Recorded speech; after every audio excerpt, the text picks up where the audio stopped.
You're listening to The Voice of Russia in London. I'm Daniel Cinna with today's discussion.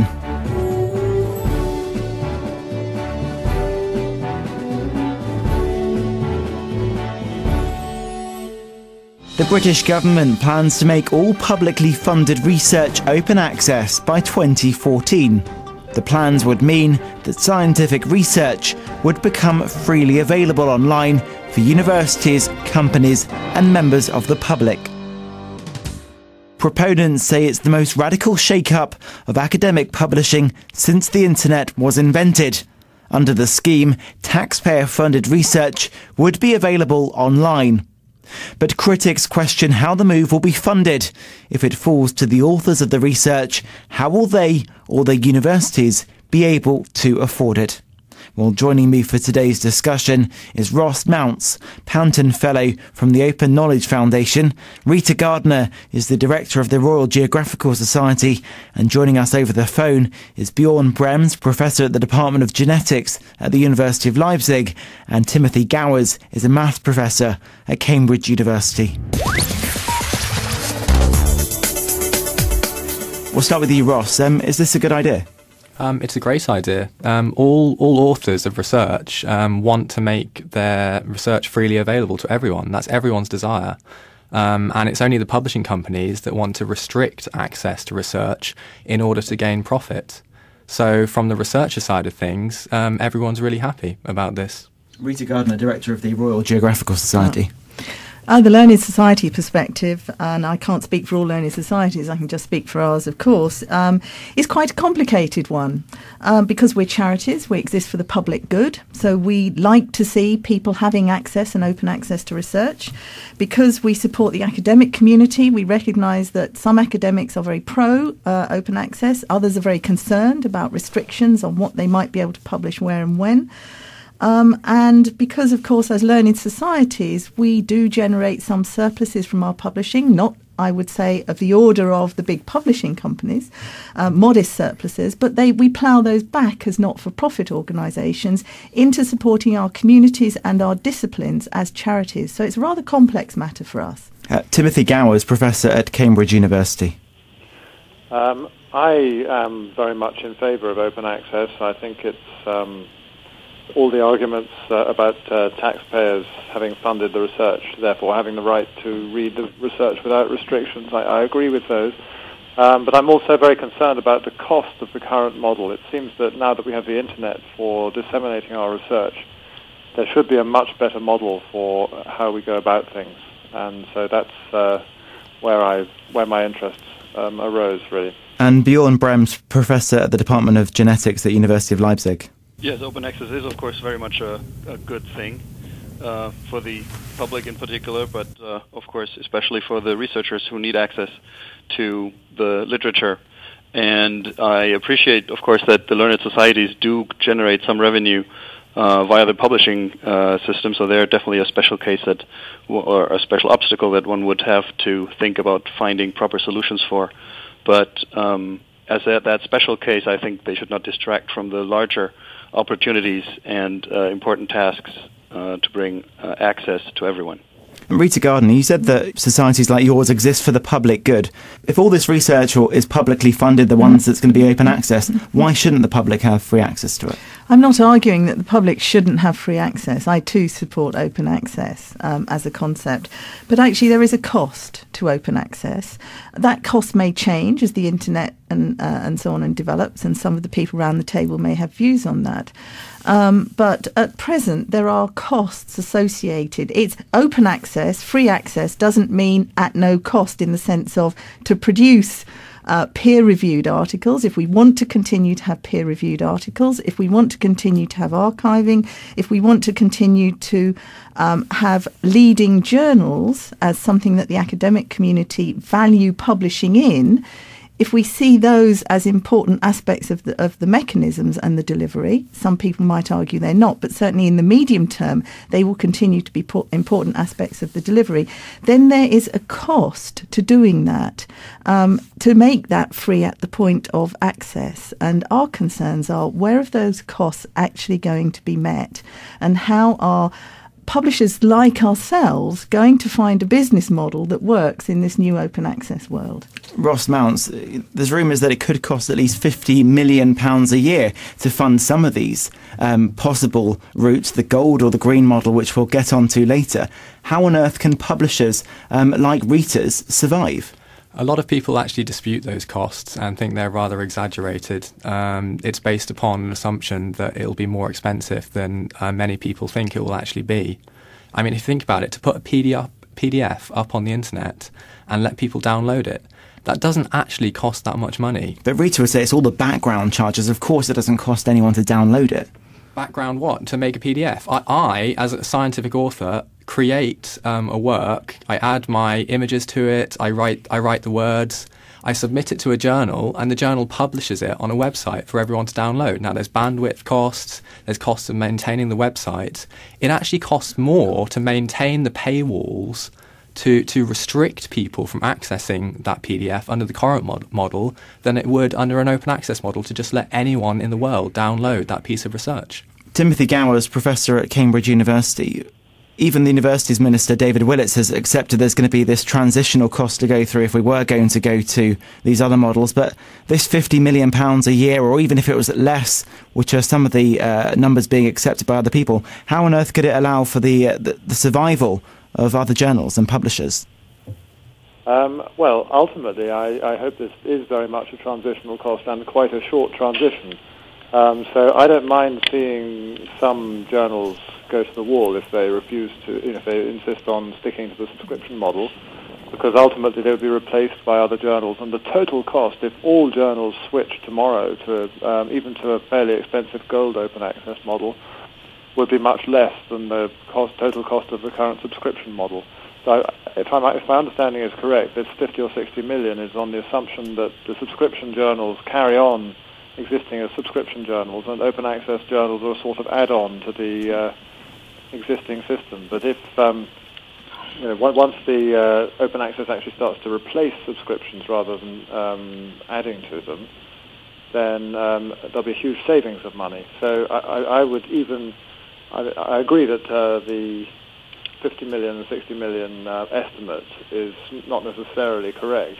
But even if it is correct, I think it would be worth paying those transitional costs just from a financial grounds for the sake of the huge savings that would follow a little bit further down the line. Sure, Rita Gardner, let's bring you in here. Yes, I mean, I think the modelling that was done for the Finch report and so on, which came up with those figures, suggested they were fairly robust figures, although there's a lot of uncertainties actually involved within that, and it is for a transition period. Once we all reach a whole open access world, it'll be a very different scenario, as has just been said. But we don't know how long that transition period is going to be, and we don't know how deep that transition period is going to be. We don't know the rate at which people in the rest of the world are going to follow suit, and the extent to which they're going to follow suit. So I think the transition period is one of many unknowns, and the issue about implementing the Finch report recommendations is the fact that the devil is in the detail. There are and that's one of the issues that faces the learning societies. There are unknowns about, whether the money is going to be available for gold, how that's going to be managed in institutions, what the length of the green embargoes are going to be. And in that setting of a lot of unknowns, it makes planning for organisations such as the learning societies actually particularly difficult. Bjorn Brembs, let's bring you in here, Professor at the Department of Genetics at the University of Leipzig. What are your thoughts about what you've just heard from Rita? I would actually say that, to the contrary, I take the first point about transitional costs. I would actually say that these transitional costs and the modeling of them, of course, makes a lot of sense when one considers the grown traditional, so to say, infrastructure that we have. However, one should really think about whether it's worth keeping, let's say, the Telegraph or the Pony Express going when there's better alternatives. And the current publishing model using commercial publishers is just the equivalent of the Telegraph or the Pony Express. So if one takes an international perspective and not just a UK or European-centric perspective, then, and that depends a little bit on the numbers and the sources for those numbers, but there's roughly about a $15 billion or euro roughly a year market in academic publishing. and out of which there are about $4 billion in profit by corporate publishers. And so I think, and that those roughly 15 billion are being paid to a large extent, not entirely, of course, but to a large extent on the order of 80%. By public libraries, by university libraries, institutions, and other organizations like that. So in principle, and those libraries, of course, have pretty much the exact same capabilities that the publishers have in terms of archiving, storage, and making the works accessible. So if one would just cut out the middleman, as the publishers are, and simply had the institutional libraries perform that, the libraries would have worldwide those 15 billion at their disposal to publish to publish the works. And the costs, of course, there are costs to publish this, and those are the remaining 10 to 11 billion out of those 15, if one assumes that those numbers are correct for a moment, or at least in the correct ballpark. So in the contrary, I would say that there's hardly any transitional costs. I would actually say that one could probably just free up about maybe half of the corporate publishers' profits of about 2 billion worldwide every year, and still have a fairly stable transition until the remaining 2 billion would be able to be freed up. A reminder that you're listening to The Voice of Russia in London. I'm Daniel Cinna with today's discussion. Joining me in the studio is Ross Mounce, Panton Fellow from the Open Knowledge Foundation, and Rita Gardner, Director of the Royal Geographical Society. Joining us over the phone is Bjorn Brembs Professor at the Department of Genetics at the University of Lyepzig, and Timothy Gowers is a Maths Professor at Cambridge University. Rita, if we go to you, we're going to outline these two models now. Could you begin with the gold model? The gold model is a model where there's an article payment charge, where basically the author or the author's institution, or however that's funded, pays the publisher, in this instance, to publish that article. And that then article is then freely available immediately after it's been peer-reviewed and accepted for publication. It's made freely available on the publisher's website, on repositories, or whichever mechanisms that sort of journal is actually operating. So that's the gold route. It's an author pays route. A good model or a bad model for the future of journals? Well, it is one of the models in which open access can be delivered. This is a model in which there is still a publishing function recognised as being important. So there's a function that actually ensures that when you do a Google search, for example, the articles you want come up on the front page. You're not several sort of pages down in Google trying to search out the particular article that you want. So it just depends whether people feel there is a purpose and a function to the value added that publishers bring. And it's a perfectly legitimate argument, as we've heard around the table, to say that there is no value to that. You may as well put the material up on the internet, have a good search function and make it available. There are others who argue that actually the publishers do provide added value services that are sought after and will continue to be sought after. It's two different legitimate points of view, and it's a great shame. I'm not sitting here to argue as a publisher. I'm a learned society. I represent a learned society. A small part of what we do in general is publishing, but it's very important to us. Ross Mounce, let's bring you in here. Is this the gold model all about ensuring that we ensure the financial security of journal publishers? Do you accept that they do have this added value? There are certain things that publishers can do to create added value on top of author-supplied work. For example, they can provide an XML version of the article, which enables it to be more easily text-mined for computer science research and synthesizing data across hundreds of thousands or millions of different papers. That's a really exciting and interesting area of research that I'm involved in at the moment. And publishers can enrich articles by making innovative 3D figures available, things like that. That there are things publishers can do. But on the whole, from what I see of publisher websites like Elsevier, like Wiley, like those publishers, all they do is basically put the PDF up and provide a DOI so you can find it. I genuinely can't see much that they do, aside from organising peer review or a few other things. They don't really do all that much, and I don't see how they deserve to make £1 million per year per library across the world. It's incredible. Obviously, some people will see some value in what they do and believe they do a lot more than what Ross thinks. But Rita, you want to come in here? I was just going to come in here and say some of the changes that we're seeing will actually, I'm sure, engender responses in the publishers. And some of those responses may, in fact, be to look at ways of adding value and may be very positive. I think what's happened here is very timely.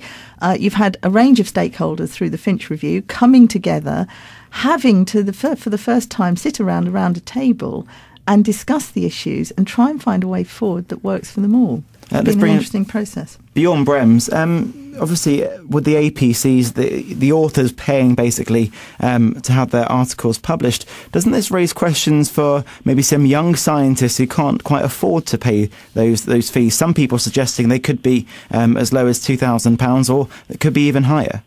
So most article processing charges, the APCs, are definitely lower than £2,000. Clearly, for younger or less well-off or researchers in developing countries, this would be an issue. However, most publishers that I know either provide waivers for developing countries, or for anybody who is not able to pay, no questions asked. And so this really is not necessarily a big problem. It's just the more well-off labs and researchers are compensating and are being overcharged, if you want, to accommodate the less well-off researchers. Timothy Gowers, Professor at Cambridge University. Many argue that the web has made publishers unnecessary at the moment. Is this just the journal publishers trying to protect themselves, or is there a greater value in what they do? Well, I think it's possible to think of quite good and interesting sounding models for publishing that would not involve, for dissemination and review of articles that would not resemble very closely the existing models of journals and editors and referees and so on. But I think there'd be quite a problem in getting those accepted quickly. I mean, there may be websites that get set up and review sites, for example. People talk about post-publication review sites, which I think is a very interesting idea, but I think if you just set one up, it's not going to require the sort of reputation that will enable people to submit their papers to it instead of to a conventional journal for quite a long time. But some argue, why should academic authors pay anything at all? Some should be paid for their articles instead of paying to have them published. Maybe I could just mention I'm involved in a recently launched, although it hasn't yet started accepting articles, a recently launched open access journal for Cambridge University Press. And one thing to say there is that their article processing charge is going to be more like £500 rather than £2,000, and that's a major publisher, so that shows that can be done. And secondly, they have exactly the rules that Bjorn was talking about. People from there's a list of developing countries from which people will not be required to pay a charge, and nobody will be required to pay a charge. No author will be expected to pay out of their own pocket. They will only have to pay if they've got some institutional backup, some institutional system set up that will cover the charges. So I think to call it an author pays model, it conjures up images of people paying out of their own pocket, but that's definitely not the kind of model that people are really thinking of when they talk about gold open access. It's institutions paying on behalf of authors. So I think that if that can come in, we'll have something that will be sufficiently close to the existing model of journals to be well accepted, and then maybe we'll move a bit later on into more innovative types of models that don't resemble current publishing models at all. Rita Gardner, you wanted to come in? Yes, I think I really do agree with that, and that we're going to be seeing broadly a style of the published journal model in one form or another, whether it's published online or in hard copy, for some years to come. I think there are a range, though. This is not one size fits all. Some of the online journals that exist at the moment do have low APC charges. They tend to do, not always, but often a more light touch peer review.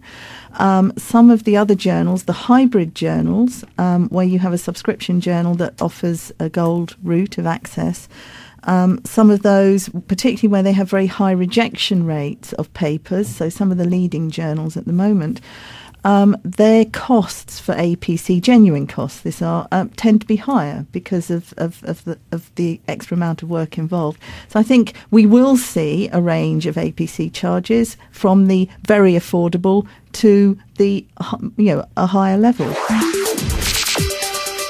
A reminder that you're listening to The Voice of Russia in London. I'm Daniel Cinna with today's discussion. Joining me in the studio is Ross Mounce, Panton Fellow from the Open Knowledge Foundation, and Rita Gardner, Director of the Royal Geographical Society. Joining us over the phone is Bjorn Brembs Professor at the Department of Genetics at the University of Lyepzig, and Timothy Gowers is a Maths Professor at Cambridge University. Ross Mounce, we're going to go on to the green open access approach. Could you just outline that? So I believe green open access is where you can post a preprint of your paper up on pretty much any website you choose, or an institutional repository, or a third-party repository like academia.edu or researchgate.net. And it's a great way of getting your research out there, perhaps before the peer review process, to get your peers to read your article and make comments on it before you submit it for publication in the peer review process. Alternatively, you can also deposit your manuscript after the peer review process in the actual final version. And so it's a good way of making a free copy available for everyone to see. Bjorn Brembs, is this a better approach for academics?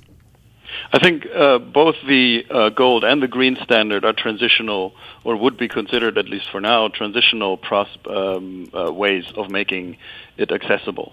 And clearly the gold open access road is one that is favored by publishers, because that would be a favorable and sustainable business model for them, while the green road would be more threatening to them. And I think this is very interesting with regards to your question initially, or the discussion point initially, about added value, is that the resistance of publishers is most strongly towards the green road of open access, because there you would get a free access to the version, basically without the added value of the publisher. And the fact that the strongest resistance from the publisher to the green road, it seems to indicate that the publishers don't seem to see that they, or believe themselves that they add any value to it, because if readers had the choice between one version for free without their added value and one version where they can charge with their added value, if that would be a free choice and they would be confident in their added value, they would have no problems with the green open access road. Rita Gardner, this could be fatal for publishers and learner societies like yours. Well, let's just clarify. Many publishers, and as I understand it, and certainly many learning societies, already enable a pre-publication paper to be put up online in a repository by the author currently, under their current arrangements. So what we're talking about with green open access, beyond that, is access to the final version of publication of the paper. And the green route is basically one whereby there's an embargo period on a subscription journal at the moment. So there's an embargo period of 6 months, 12 months, 24 months, sometimes 3 years, it varies, between that the paper being published in the journal and it then being free to access in its final version, or a later edited version, some time afterwards. So, and is there a concern with this embargo? There is a concern with the embargo if you are looking at a transition period in terms of the transition to open access. It depends how long the embargo is. If we want to sustain our journals and if we want to make enough money to cover the costs of their production and all the things that are associated with those, we have to get that money from somewhere. If the embargo is at too short a period before access to that final version, then all of the subscriptions will probably, or a large part of the subscriptions may well fall away. So there's no business case for that journal, that publication. Even if you're just trying to cover your own costs, it will be difficult to do that. So I think there is a lot of concern at the moment in terms of sustaining the journal publishing model. Whether you think that's good or bad is another matter. But in terms of sustaining that, there's real concern about the length of those embargo periods. At the moment, they're talking about 6 months embargo for science and about a 12-month embargo for humanities and social sciences. Timothy Gowers, with this green model, we could possibly see the death of the publishers and the learned societies, couldn't we? I do think that certainly in maths, which is my subject, if all authors were to make full use of the rights they have now, which in most cases means they can post a final version, a version after referees' comments have been taken into account on any repository they want. Even the commercial publishers, many of them allow that. The only thing that I think keeps those, and what's more, there's no embargo period in many math journals. So the only thing that keeps the subscription model going is, I think, that not all authors comply with this. They don't bother to put their papers on the repositories. But with the coming of the mandates from research councils, which may be repeated in other countries in the world, then the compliance will presumably go up, and that could be a genuine threat to math journals. Math journals that operate under a subscription model. So I think, in a way, you might say that the situation in maths is that if green open access takes off, it'll force journals to become gold open access. You see what I mean? Sure. Let's if bring you've got a journal that has an article processing charge, then it becomes sustainable, and it doesn't mind. There's no problem if an author puts a paper on some other repository because they've already paid for the article to be published. So that, from the mathematical perspective, I would see, as Bjorn says, I would see green open access also as transitional, but it's sort of the effect it has is to force journals to move from a subscription model towards something more like an article processing charge. Ross Mounce from the Open Knowledge Foundation. The UK publishes about 6% of global research. But although we might go to this green model, the rest of the research from around the world will still be behind a paywall. So UK academics will still have to pay for a subscription. That's not actually true, because the European Union also has an open access mandate now and is trying to make all European Union research open access by 2016. South America already publishes most of its research open access. There's been an open access bill gone through Argentinian parliament already. It's really only the US and China that we need to get on board. So Rita Gardner, is it just the US and China we've got to get on board? I think it's a little more complicated than that in some countries, which is what we're talking about here is publicly funded research.